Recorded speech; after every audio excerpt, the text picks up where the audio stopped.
KSM Show. Thank you.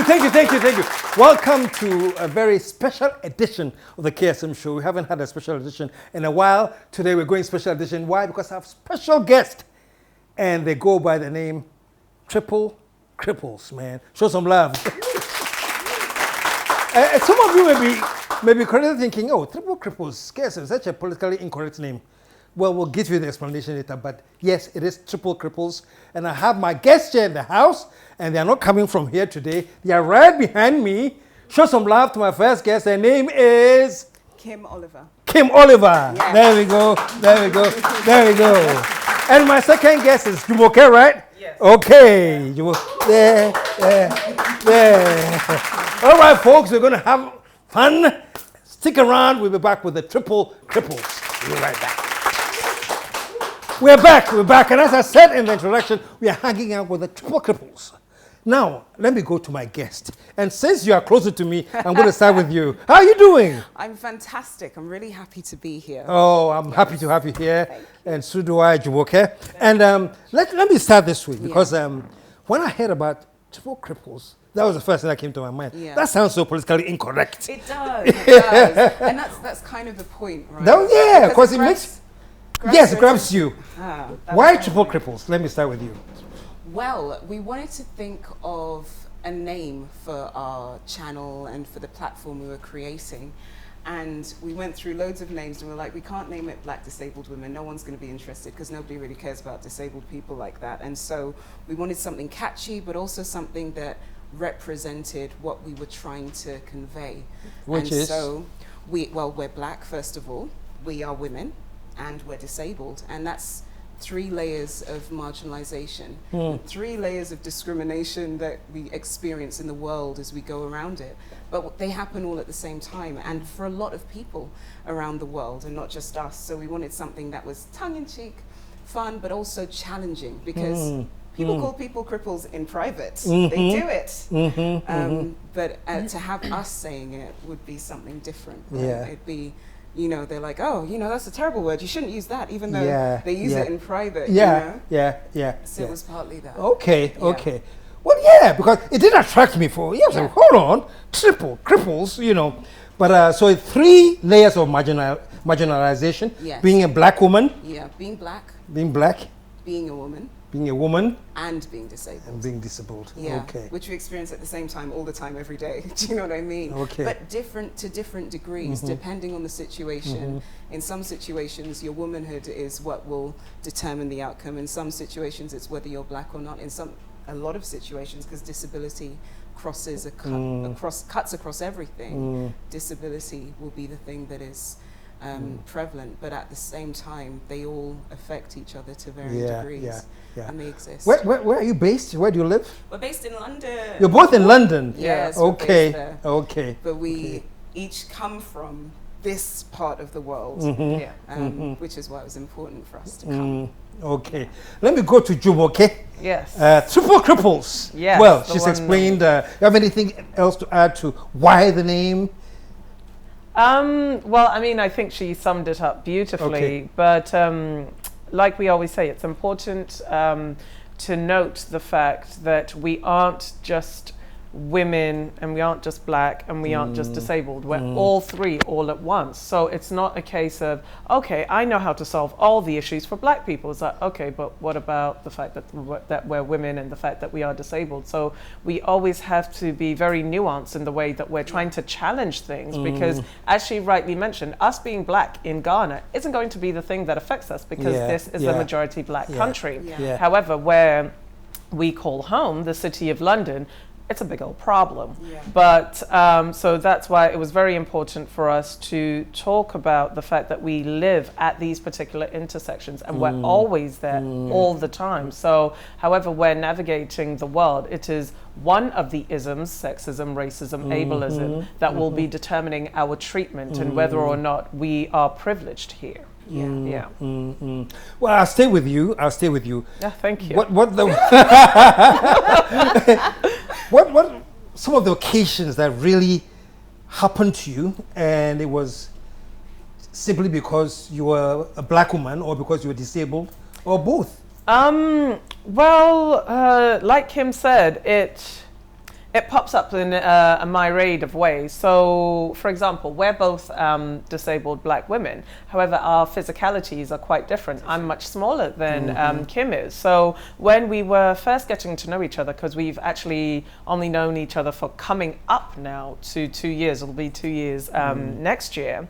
Some of the experiences that we've had in regards to our disability were really quite different. So for me, whenever I'm going out into the world, because I'm quite a short person, I'm 5'2", I'm never lacking in people asking, oh, can I help you? It's not even a case of I have to ask. They'll willingly offer it, whether I'm at the airport, whether I'm at the supermarket, or I'm just wandering around minding my business. It's like, oh, do you need help? Because my physicality, the fact that I am smaller tells them, it's like, okay, let me come and help you. But you would think that both of us being disabled would be something that would inspire people to help us more, but Kim didn't experience those things, and we realized that the main difference that we have is our physicalities. Like, she is bigger than me, she is taller than me, so there's a presumption, especially because for black women it's like, oh, you are stronger, you know, you'll be able to cope with it. And unfortunately this is what we find actually shortens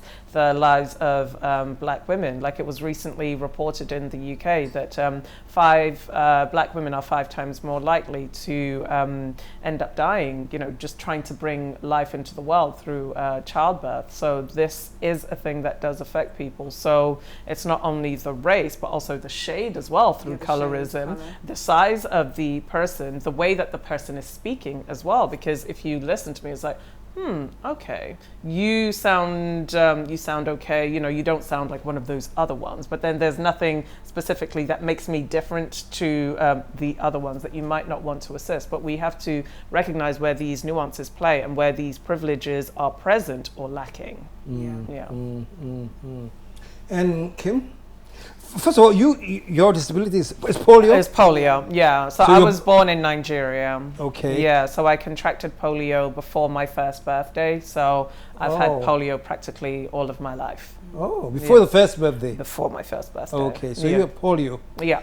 And Kim, yours is multiple sclerosis. Okay. Yes, okay. multiple sclerosis. And you were born with it, or? No, it's not necessarily that something people are born with. It's something that develops and happens. It's random. There's no disease that like you have in the family. It's not congenital. They have no idea why it happens. And I started to get MS, or had my first onset, as they call it, when I was 25. So, really? Yes. 25? I was in the peak of my youth. And yeah, just suddenly. What were the first signs?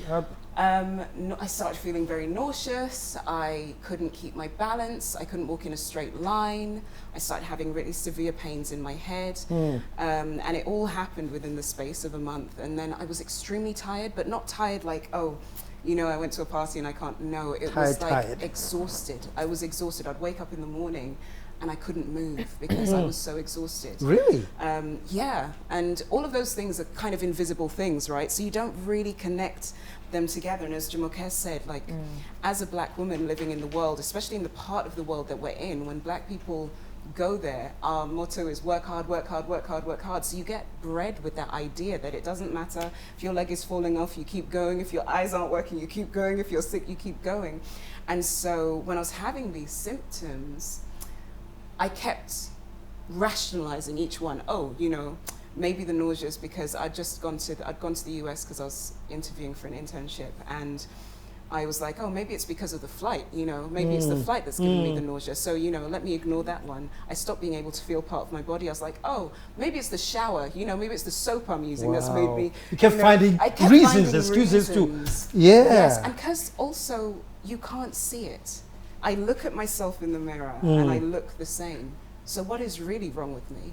And we're visual beings, right? We're taught to kind of, only if I see your leg falling off do I believe there's something wrong with you. And so even me, who was experiencing the thing, it was difficult for me to believe myself, despite the fact I couldn't walk in the straight line, despite the fact I was experiencing extreme pain and I was passing out and all sorts of stuff.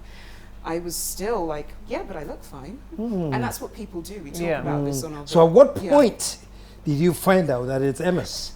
Actually, the way I found out isn't the way you're supposed to find out, actually. I found out First, I got a letter to my house and it just said diagnosis MS. And I didn't agree with that because I was just like, nobody sends a major diagnosis by a letter. No one does that. You know, you see it on TV, the doctors call you in. They sit you down. They sit you down and they're like, well, Miss Oliver, I've got something to tell you. And so you get ready for that. So when I saw the letter, I ignored it because I thought they must have made a mistake. This must be for someone else. And so it took about April, May, June, July, August, September, October, about 6 months for me to get diagnosed. And literally, by that time, I was using like an umbrella to walk, to hide the fact that I couldn't hold myself up. And I was like, I'm not using a stick because there's stigma associated with mobility aids. Like, oh, I'm only 25. What am I doing carrying a stick? No, I'll use this umbrella. London's supposed to be rainy. So everyone will think every day, I think it's going to rain. So I was carrying around this tall umbrella and I couldn't walk by that time. And I went in and they told me, you know, it's MS. I didn't know what it was, you know, and also the minute they gave a name to the thing, I was filled with shame because that's what we know. We know that illness, sickness, it's taboo. It's something that is to be hidden. It's something to be ashamed of. It's something that makes you less of a person in some ways. It must be something that you've done. You know, it must be some kind of curse or something. And so there was all of that programming kicked in immediately. So it was a very it was a very strange experience to go through, and which is what makes Jumoke and I an interesting combination. How did you guys meet? We'll come back to your story, but let me just drop in there. How did we meet? Okay, so let me just give you the truth. She's talked to you. She stalked me on social media because she was enamored with my You see how she just output. Put my hand down. I said, let me give you the truth. She said no. So basically, through a mutual friend of ours, I had actually seen her on an Instagram video that our friend had put up. I was like, oh wow, she seems pretty cool.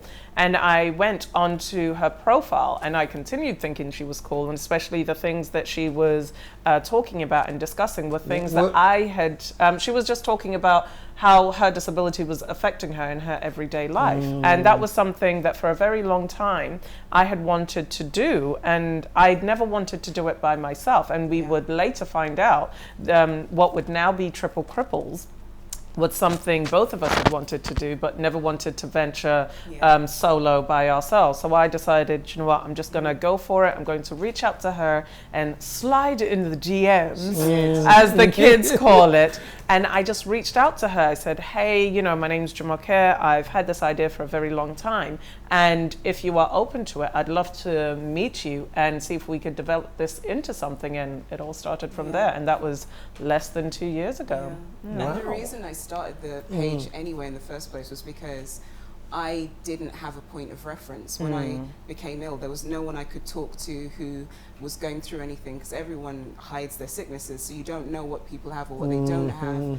I didn't know any young people who had conditions. I didn't know anyone who was disabled, who was black, who was a woman. I didn't know. There were so many things I didn't know, and there were so many symptoms I was experiencing that the people around me didn't understand either. And so I was like, I need to create something, not just for me, but for the people I don't want to keep explaining things to, so that they have a point of reference. You know, they'll go on my page, they'll see what symptoms. What's your page? Let's get both your pages. Okay, so my personal page is private now, but our group page is at Triple Cripples on Instagram. My personal one is the Kim Oliver. All those videos are still there. Okay, okay. So the information just on the screen right now, and so you can check it out. Okay, go ahead. So that's why I started it, because I didn't want for someone else to experience what I was experiencing and the isolation that disability brings. I didn't want someone else to experience the same thing. So I was like, I will put myself out there and put my personal, you know, it's a personal thing to kind of talk about, okay, these are the symptoms I experienced, because with MS in particular, it affects every system in the body, because it's damage to the brain and spinal cord, and that's the center of everything in your body. So anything you can think of, it was affecting. And so talking about these intimate things was important, because if the way I felt when I was going through it, it was important that someone else didn't feel as alone and bereft as I did, but also so they'd know that was going to be, okay, it is what it is, and these are the ways that I deal with it. Maybe you can use them if they're helpful to you, maybe not, but you know someone else, and then their family can then reference it, and then they don't have to keep trying to explain, actually, I'm in pain, actually, I'm tired, actually, this, you know, and that's one of the hardest things about being disabled. It's dealing with the people around you and trying to get them to understand that you are human, and you have emotions and feelings, and you might experience symptoms, and it's okay not to be okay. You know, you don't have to constantly be cheerful, because some of what you're going through is not cheerful, and that's okay, because we're humans living a human experience, and not every day of life is 100% let's go and party. That's not what life is like. And I find that people don't afford disabled people the opportunity to be morose or to be sad or to feel like, you know, I don't feel like getting, because the assumption is that anytime you're down, it's linked directly to your condition, so they want to bring you. They want you to make them feel better about you being disabled. It's like they're uncomfortable. You talking with it, about right? your disability is making me feel bad. That's so I need you to put a smile on your face. And that's part of why we created Triple Cripples, because both of our families, we are the only disabled people in our immediate nuclear family. So it was a case of, as Kim said, having a reference point, but then also making sure that in the future, the things that Kim went through and the things that I went through, that somebody is not starting from that beginning point again. We want to move the conversation further, and we want to move attitudes further in the right position. So you're not having to rehash the same conversations. We're not going to have another Triple Cripples coming up in like 10, 15 years time, because we're already doing the work now. We're building upon the work that has already been done before and moving it forward. You were born in Nigeria. I was born in Nigeria. And how did your family process this? You being the only one with polio? Well, I'm not entirely sure, because I left Nigeria when I was 5 years old. So I went to London when I was very, very young. But from the stories that I've heard from my parents, including the night/morning when they realized that something is wrong, they just kind of got on with it. As Kim was saying, it's just kind of like, oh, this thing is bad. We're not entirely sure what it is, but we'll keep going. We'll just keep getting on with it. So because I as well left at such a young age, my entire life really has been shaped by living and being in London. All of my schooling has been in London. My family as well lives with me in London. I've got extended family in Nigeria, but my life is in London. But your parents are in London with you? Yeah, my parents are in London. Hey.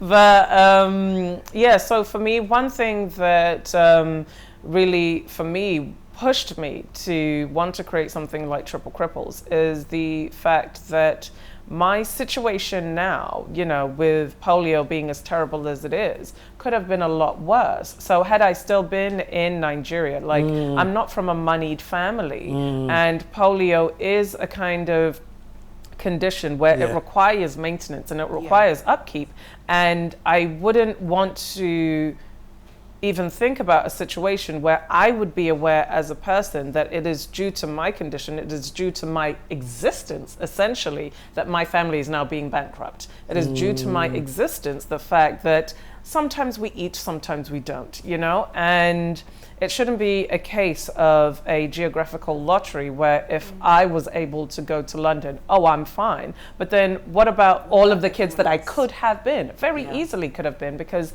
since being here, we're coming up to a month now in Ghana, we've seen a lot of things, you know, being out on the road, being out on the street. And even when we were coming to the studio today, there was this beautiful young girl who literally came to the window to beg, you know, and people, there seems to be the onus, the responsibility is always put upon the marginalized party, in this case disabled people, is that okay, just stop begging, just do something with your life. How? There have been no structures, there is no infrastructure put in place for me to enable myself, and we cannot put the responsibility upon the people that do not have to now make something of themselves, because those that do not have disabilities, they can't do it either. And going back to the same thing, your mom is from Ghana, I hear? Yes, my mom is from Western Region, Takoradi. From what? Oh, really? Yes. And your dad is from the Caribbean? Yeah, my dad's from Montserrat, a small volcanic island. Yeah. And you were born in Ghana? I was born, no, I was actually born in London. That's where they met, so. Oh, okay, okay. So they are in London now? Yes, they are. They're somewhere in London, probably talking about me. Because they both called me today and I was like, I can't, not before the show, let me. The little baby girl. Yeah. They're intensely worried about me being here, and it's really because of access and me being disabled and the stigma that they know is associated. So that brings me to, so why did you choose to come to Ghana? Why are you here? With a Triple Cripple Crusade? This is home. Yeah, I mean, for us, Africa is home. Yeah. So we do, I mean, obviously we live in London and we do a lot of things, you know, in London, you know, being featured on the BBC, having given lectures at the University of Oxford. But that can only help so few, so much, you know, it can only help so few, because people that live lives the way that we do in a very, let's be honest, racialized world, is that we want to help and we want to bring about the positive change for our own. Let's come to the motherland. You know, this is the place where we want to see, you know, change really taking place. And we don't want anything superficial or just surface. It's like, oh yeah, we've made this one road better, or we've made this, you know, life better for this one autistic child, which is very individual specific cases. Because let's be very honest, from the places that we are coming from, your UKs, your USs, your Canadas, and Europe generally, the reason that they were able to make all these wonderful advancements is because they stole from us, and they continue to steal from us, both the resources and the people. And hundreds of years. So how can it be that we are providing all of this wealth that we are not able to enjoy? That cannot be. And we have to make sure that, yes, this is the year of return. We need to make sure that Ghana and the rest of Africa and the world at large is welcoming for people that look like us, because let's be very honest, we made this. We built this, so we should be able to reap the benefits. Put your hands Yes. Oh yeah. No, it's true. I think there's nothing that I can really add to that. I think the only thing that I was going to say is that. And how are you finding Ghana so far? Hot. I mean, it's hot. I've been sweating right. like a production factory of sweat. It's been wild. It's interesting. My experience of Ghana is going to be very different from Jumoke, because I use a wheelchair. Yeah. And so even getting out of the house is a problem unless I have a car. Most places aren't accessible. Even here, like getting into places like the doorways, there are so many things that you need to consider. Not because they're difficult adaptations to make, but because people just don't think of you when things are being made, because disabled people in general, that's how they're thought of. They're not thought of. They're not counted when I'm building buildings. They're not counted when I'm starting businesses. And so I guess for me, it's crystallized our mission in some ways, in terms of making sure that the most marginalized people are catered for in a society.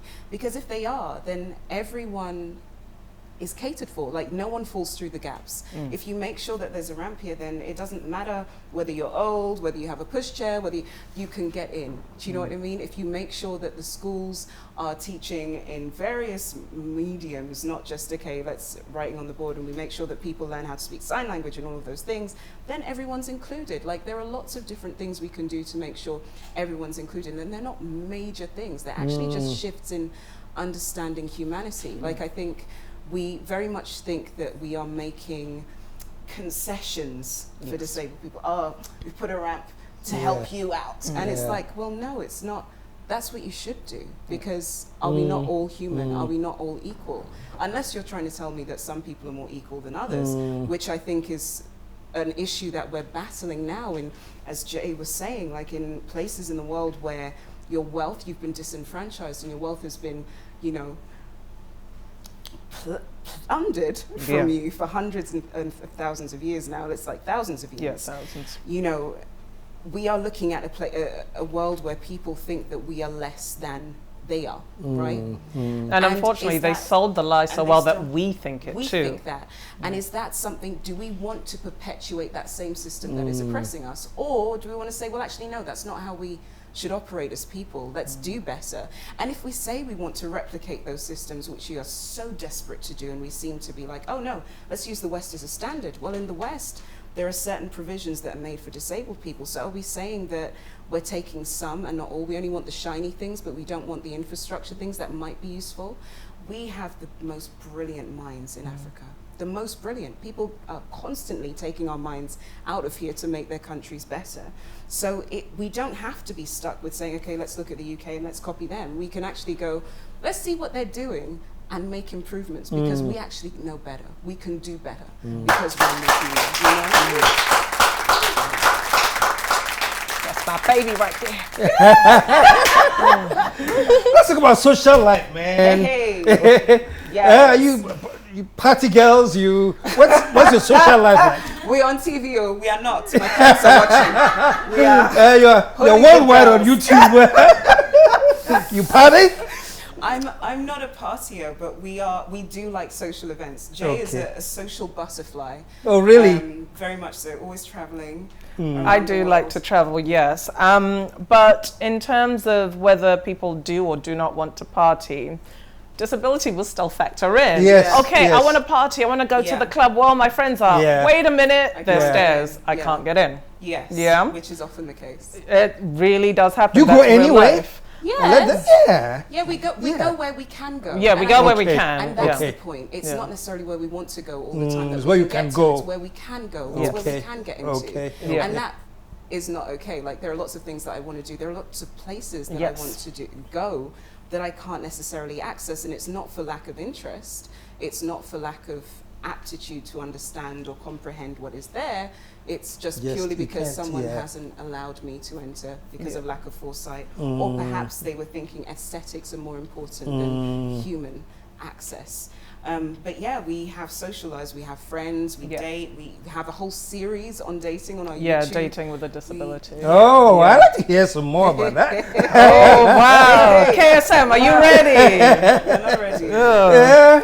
Well, dating we've had quite different experiences Yeah. as well, Mm. dating as disabled women.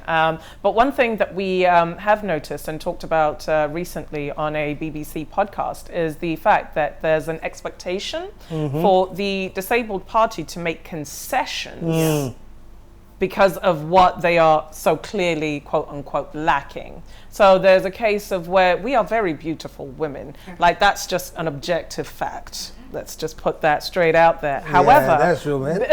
thank you. Show some love, man. Thank you. But because of the bodies in which we live that are disabled, now people feel like, okay, you are more attainable, you are more approachable because, well, you have to be grateful for me even giving you attention. You have to be, you are not You're worthy. lucky. You're lucky. Yes. Yeah, you are lucky that I'm even talking to Wow. you. Because Yes. there's an So that's the understanding. attitude. Yeah. You should Yes. be grateful Yes, you should that I've be even grateful. spoken to you. Yes, Yeah. because there's an understanding that inherently in the world you're less than, and in fact it's seen like your disability is a character trait. Yes, like as it's a opposed to- flaw. like it's a character flaw. When actually disability is just a thing. It's just Yeah. it's just That's like if part your of feet human are size nature. 10 or if your seat is size 4. Like, it's just another thing. So it's not a character trait, and people treat it like it is. So Yeah. that's why they feel that you should be grateful, because look at your terrible flaw. When actually disability isn't a flaw. Do you know what I mean? It's It's just a reality of life. genetic lottery. That's literally what it is, or kind of environmental lottery that causes whatever. So I think a lot of people feel that you should be grateful, and yes, you should eat whatever nonsense they're coming to you with. It doesn't matter what kind of terrible character or looks they have, that you must just eat it. Yeah. And it's like, that's, Yeah. we have standards, like we were raised in a certain way, like just, and also it's that idea that the aesthetic, the The look. optics of what it looks like, you're disabled, so therefore you shouldn't have any objection to anything, because when people look at you and they look at me, it doesn't matter what my status is, it doesn't matter what my level of intelligence is, they still see you as less than. So therefore you have to ingratiate yourself towards me, and if you don't, I'll punish you for it, which often happens. Disabled women have the Victims highest of rates of abuse. sexual and physical abuse in the world. Yeah. all women. Really? Yeah, Yes, no, but because because no you have one to think will believe about it. First of all, nobody's going to believe you. It's like nobody would sexually attack you. But then also, if you consider various disabilities, unfortunate as it is to say, you could essentially have the perfect victim. First of all, nobody cares. And then your disability might mean you cannot actually get away from Yeah. me. Yeah. So yeah, it is absolutely awful. And one of the things that we Yeah. discuss on Triple Cripples, that there's more to life than just, you know, going to school or getting a job or, you know, healthcare and whatever. It deals with the interpersonal Yeah. and the interpersonal as part of relationships that are romantic or otherwise. And ensuring that at least for us, we have unwavering standards that no, I will not just eat what you give me. And then by speaking these truths, ensuring that the person on the other side of what we are saying is hearing this too, that actually I do not need to accept this, Yeah. that I will also have unwavering standards, whatever they might be, but you must first and foremost treat me as a person, Yeah. as a human Yeah. being.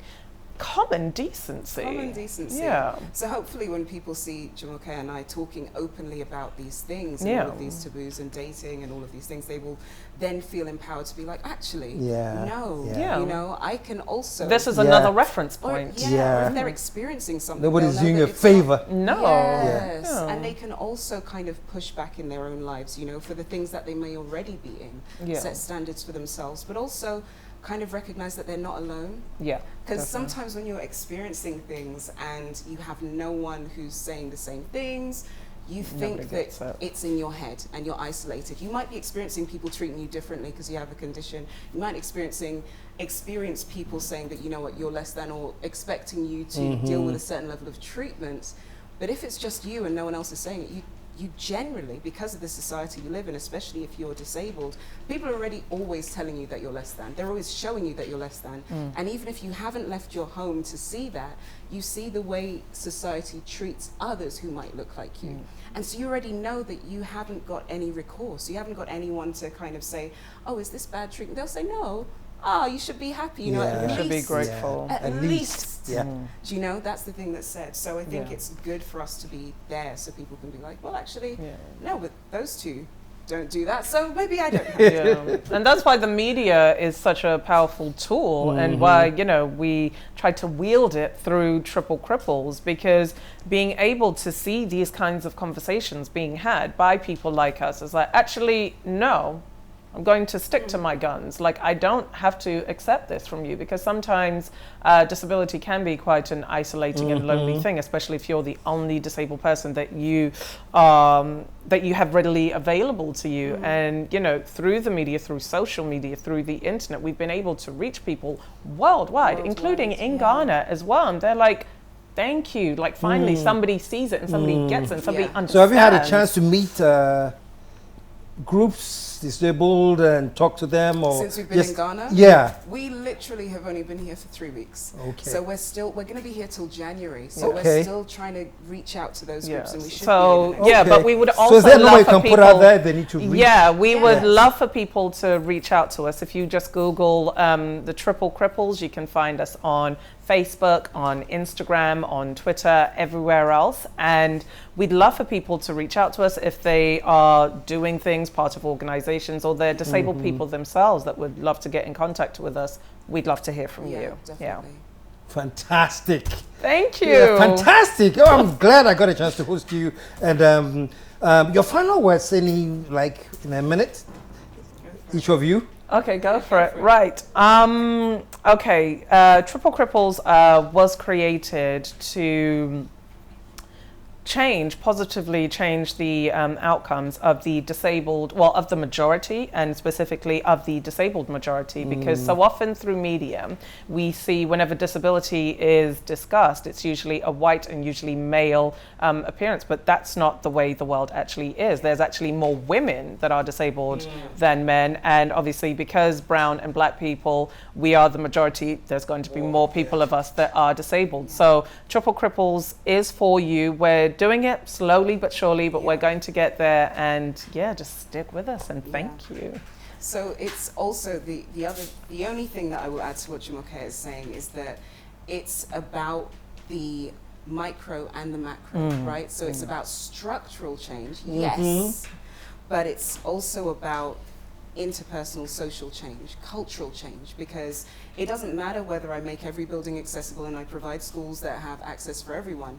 If our attitudes don't alter, nothing really changes. You can give me access to the building, but if I come in and I don't feel welcome, if no one's talking to me, if everyone is moving out of the way, if people want to say that it's demons in me, that's why they don't want to be there or be around me, or they don't want their children to associate with me, nothing has changed. And so it's about us kind of looking at each other as people and treating our brethren as we would love to be treated. It's about being loving, not being tolerant. That's it.